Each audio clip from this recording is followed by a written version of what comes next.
And one such leader has emerged in the Senate.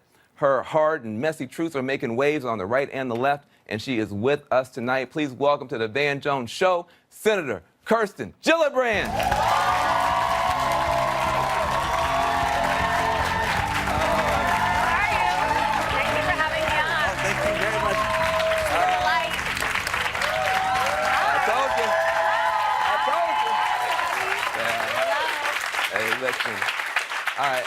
I am so honored to have you here. I hope you heard my intro. But it seems to me that the legal payroll for the president just got a lot worse this week. Is that the way you see it? I saw it the same way. I think not only has the Michael Cohen sentencing really clarified how much trouble he and his family are actually in, but it shows the depth of it, that it is collusion, it is fraud, it is obstruction of justice, and all those allegations are real. And I think what Mueller's trying to develop are the facts around these allegations and present it to the American public so we can have transparency. The most important thing that we can do in the Senate right now is protect the Mueller investigation. It's outrageous that Senator McConnell has been unwilling to let this bipartisan bill actually get voted on. It is essential that this investigation is completed, that he is allowed to follow the facts where they lead and make a presentation to Congress. You said, we got to get McConnell to change his mind. What would get the Republicans to act better and act differently? To flip the Senate in 2020, and I think then we're in charge.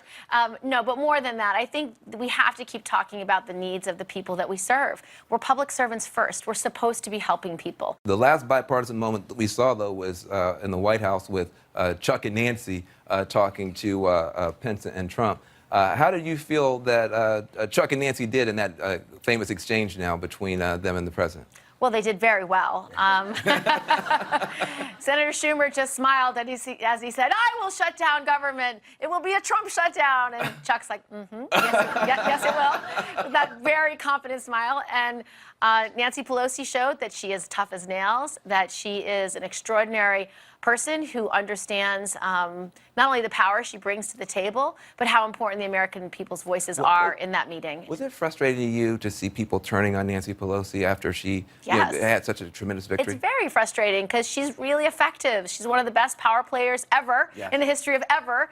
And, she was one of the reasons why we were able to pass Obamacare and actually begin the conversation as healthcare is a right and not a privilege. She was the one. She's just effective. And I don't know why people want to change leaders when you have someone who's exceedingly effective, who is getting it done and winning a majority in the House of Representatives. Well, she's going to be tested. You're going to be tested. Schumer's going to be tested about this coming shutdown over the wall. What is your view? Are you willing to see America's government shut down to stop Trump from getting his wall? Well, I got to tell you, a shutdown is bad for America, and he should not be trying to shut down the government because there's a lot of public servants, and it affects real people. But I have to say this issue of immigration is breaking my heart because a 7-year-old just died in custody. A 7-year-old died in custody of dehydration. That happened in the United States. So I am so upset about what's happening at our border, that mothers and children, parents and children are still being separated, and we are not caring for the least among us. It is outrageous.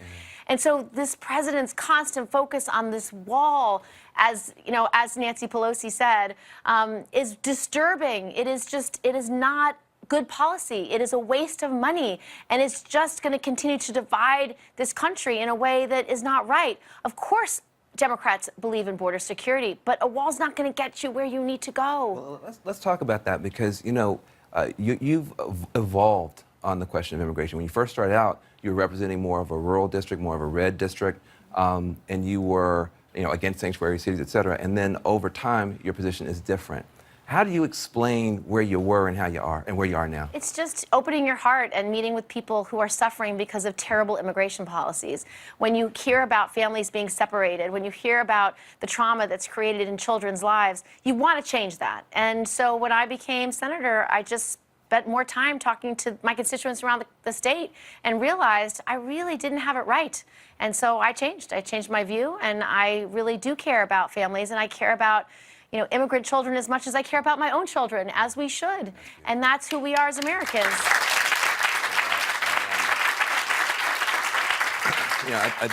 I love growth, but now where you are, people may wonder if it's wise. I mean, you've been criticizing ICE You got a lot of Democrats saying abolish ICE.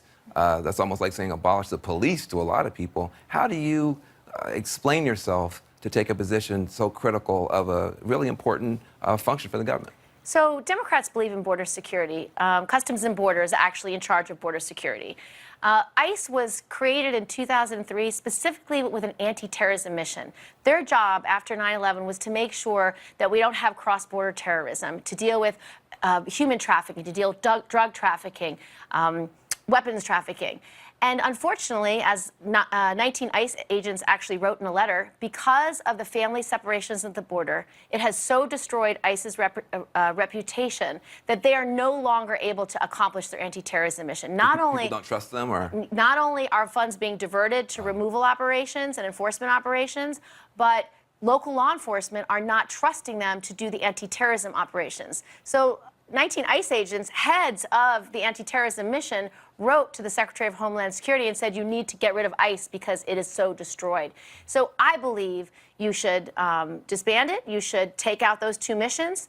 Make sure you have a strong anti-terrorism mission that is fully funded, that can stay under Homeland Security.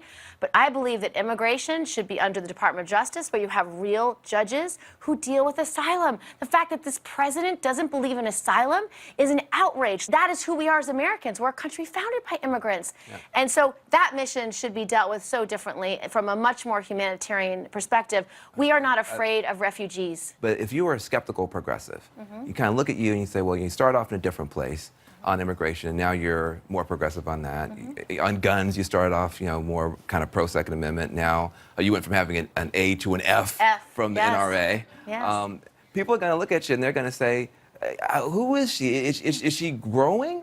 Is this authentic, or is she just repositioning for higher office? How do you respond to those skeptical progressives who aren't sure if you mean what you say? I would just encourage them to look at my heart, because when I became a senator almost 10 years ago, I recognized that there was a lot of things I didn't know. And when I first met a mom and a dad who lost their daughter, Nyesha Pryor-Yard, to a stray gun bullet, and met all her classmates, I knew immediately that there was no way I was not going to do something. And so I immediately sat down, and this was almost 10 years ago, with Commissioner Kelly and a lot of moms who had lost their children, and said what needs to be done. And the thing they wanted me to work on was get rid of gun trafficking, because 90% of the weapons used in crimes in New York State and New York City come from out of state, and nearly all of them are illegal. And so that's why I wrote a gun trafficking bill, and it's why I've been fighting ever since to end trafficking, have universal background checks, make sure we get rid of assault weapons and large magazine clips, and making sure people on the terror watch list can't buy weapons. So common sense stuff that, that's good stuff. But if you ask, folks in upstate New York, where I used to represent, do you think these common sense ideas make sense? They would say yes. Yeah, and so these are the common sense things we should all be fighting for, and I should have been fighting for them before. For me, it's sometimes it's painful, because I'm like, these kids were getting shot. It was on TV, even though you weren't a senator. I should have known. And you should, yeah. So that's, I think there's no defense. It's right. I should have known, and I should have cared. I am looking at you as somebody who might be in the White House someday. And I am hoping that you will love me enough to break some news on my show. Is you ain't. Are you running? What's going to happen? Let me know. Give me some ratings. Well, I'm definitely thinking about it, of course. Yeah.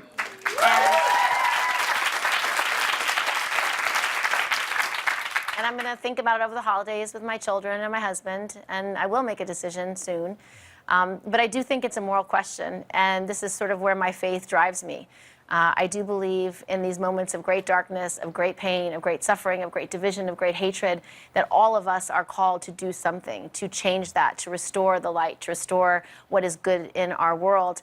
And I feel very called at this moment to fight as hard as I possibly can to restore that. And whether I do that from the Senate or whether I do that as a presidential candidate is the decision I will make. Why wouldn't you run? Like, what would stop you from running? Well, I just need to make sure my family's ready. It is a very arduous and serious process. And I just have to make sure that we all believe in the cause. You know, we believe in the golden rule. We've always believed that you should treat others the way you want to be treated, except for this president, except for this presidency, except for the hate he has spewed constantly. And he spewed it at you personally. Yes. I mean, this would be a very tough thing. I mean, he basically said that you were coming in his office willing to do anything for money. Yes, he did. And you fought right back. Is that kind of nastiness, though, a deterrent for you to get in this race? No, I'm not afraid of him, and I'm not afraid of his nasty language and his name calling. I am certainly not afraid of that. And I have a vision for America about what's right in the world. I do believe we should fight for each other's kids as hard as we fight for our own. I do believe that we should restore the golden rule and actually care about one another. And I do believe no matter what block you grow up on, you should have a chance to live up to your God-given potential. And that means good schools, better public schools, debt-free college, things that really make opportunity possible. So I have that vision. Mm-hmm. And so the question is, do I do that from a presidential platform, or do I do it from the U.S. Senate? And that is the question I will decide very soon. You got Kamala Harris, you got Elizabeth Warren, and you all are thinking about running for president. Does it get awkward at lunch? Is that weird? How does that work? Well, I'm rooting for all of them because the truth is they have to be better, and they're all better than Trump. So one of us will be the nominee. One of us, of any of the people who are considering it, will be the nominee. And whoever that person is, I will promise you all of us will be helping that person. We got a poll we should put up at some point. I did notice in that poll that the top three were, I think, Biden, Bernie, and Beto. Three Bs and all white guys. In a party as diverse as ours, does it worry you to see the top three being white guys? Yes. Yeah. Why? I aspire for our country to recognize the beauty of our diversity in some point in the future. And I hope someday we have a woman president. I love the fact that Barack Obama was our president for 8 years. I hope more people of color not only aspire and win the presidency, because that's what makes America so extraordinary, that we are all of that. We are everything. And I think a more inclusive America is a stronger America. Wonderful. Listen, hey, can't say it better than that. Senator Gillibrand has been called the Me Too Senator. When we get back, I'm going to ask her what she thinks about that title. We're also going to talk about some of the political fallout from her positions on the movement, all that stuff when we get back. All right, welcome back to the Van Jones Show. I'm talking to Democratic Senator Kirsten Gillibrand. Now, listen, we're in a different moment now, and I think in American history, in terms of the women's movement coming back under the Me Too brand. But you are not a bandwagoner. You've been fighting for this stuff before it was popular. You were trying to clean up a lot of this stuff in the military, on college campuses. Why do you personally care so much about this issue? I guess it comes from meeting people who have felt they were worthless. Because when you are abused or assaulted or treated so horribly, you feel devalued and you feel so much less than. And when I meet someone who has survived a sexual assault or any kind of sexual trauma or heard their story, it breaks my heart. And when you meet with someone in the military who literally will die for this country, will give everything they have for this country to not only be sexually assaulted and raped, but then disbelieved and then be retaliated against because they were the ones assaulted, it's unacceptable. And so the rage in me builds so intensely when people are discriminated against in that way. So interestingly, it was not an issue I ever intended to work on, ever. But it came to me over and over and over again. I don't know if you're a faith-driven person, but there's this book of Esther in the Old Testament, and the whole story is about a woman who's picked out of nowhere to be this queen of Persia.